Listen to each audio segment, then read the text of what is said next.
آج ہمارا یہ پہلا پروگرام ہے آپ کے ساتھ ملنے کا، اور با اتفاق رائے سے ہمارے ڈسٹرکٹ پریزیڈنٹ گاتو صاحب اور ایڈوکیٹ جنرل میں ابھی بدروا تھا، میں نے پتا کیا کہ اس روڈ کا کیا حال ہے۔ یہ جو جائی روڈ ہمارا گندو بدروا روڈ جا رہا ہے، روڈ تو یہ میرے خیال میں اوپن ہوا بھی تھا ٹریفک کے لیے، لیکن اتنا آسان ہو جائے گا، اتنا آسان ہو جائے گا۔ میں نے کہا چلیے ٹھیک ہے، آپ اگر جا رہے ہیں ایڈمنسٹریشن کو میمورنڈم دینے کے، تو میں بھی آ جاتا ہوں آپ کے ساتھ۔ تو یہاں پر آئے، ایس ڈی ایم صاحب کو میمورنڈم دیا،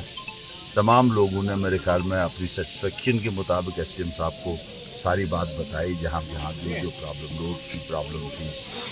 ڈسیبلٹی سرٹیفکیٹ کی پرابلم تھی، یا باقی جو بھی جتنی پرابلم، لوکل پرابلم تھی، ان کے بارے میں بات کی۔ اور میں نے ذاتی طور پہ ایس ڈی ایم صاحب کو ایک بہت ضروری بات سمجھی بتا رہا، کیونکہ مجھے بہت زیادہ یہ ہوتا ہے شوق کی، اور یہ ہمارے لیڈر جناب غلام نبی آزاد صاحب کا بھی بہت شوق زبردست تھا، اور جس شوق کو انہوں نے آگے چلانے کے لیے یہ گندو سے بدروا کی روڈ، جائی کی روڈ جو ہے،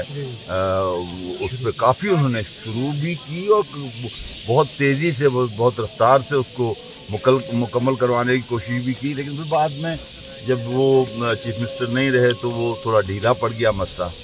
تو آج بھی میں جب صبح بھدروا سے یہاں کی طرف نکل رہا تھا، میں نے پوچھا کسی کو وہی اس راستے کا کیا حال، میں ادھر سے ہی ایک ٹرائی مار دیتا ہوں، تو انہوں نے کہا نہیں باقی تو سب ٹھیک ہے، ادھر سے راجپورہ سے بلیک ٹاپ ہے یہاں تک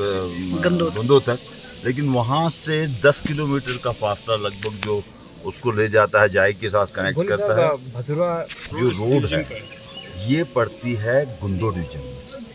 تو گندو ڈویژن ہی اس کو ہینڈل کرتی ہے، اسی لیے میں نے مناسب سمجھا کہ میں یہیں پہ ایس ڈی ایم صاحب کو بولوں کہ انہوں نے ایشور کیا کہ صاحب ہم فرسٹ پریارٹی پہ اس کو کروائیں گے، اور ہم کو بہت فرق، مطلب میں نے پتہ کیا یہ 52 کلومیٹر 52 کلومیٹر مجھے بدروا سے یہاں پڑتا ہے، 52 کلومیٹر پڑتا ہے، ادھر سے مجھے کوئی 90 کلومیٹر کے قریب پڑتا ہے، 90 سے بھی زیادہ پڑتا ہے، 95 کلومیٹر پڑتا ہے، تو کافی ڈفرنس۔ یہ ایک سلوگن جو ہے نا کنیکٹیوٹی کا، کنیکٹیوٹی کے سلوگن پہ دوسرا ایک اس کا اینسری سلوگن ہے کہ جتنا بھی آپ ڈسٹینسز شارٹ کر سکو۔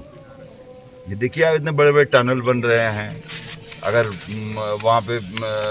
آپ کا چنینی کا ٹنل بنا تو کتنا وقت اس نے کم کر دیا، تو لوگوں کو وقت بھی کم ہو اور لوگوں کو سہولیت بھی ہو، اس کے لیے زور ہے۔ یہی 90 کلومیٹر جا کے یہاں سے ہم کو 50 کلومیٹر ہے، اور آرام سے کوئی ٹریفک نہیں، کوئی بات نہیں، آرام سے آدمی آ سکتا تھا،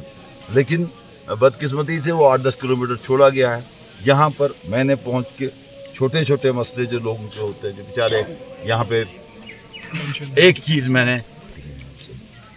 کہوں گا یہ روڈ بن رہی ہے، کیونکہ میں روڈ بنا رہا ہوں اس لیے میں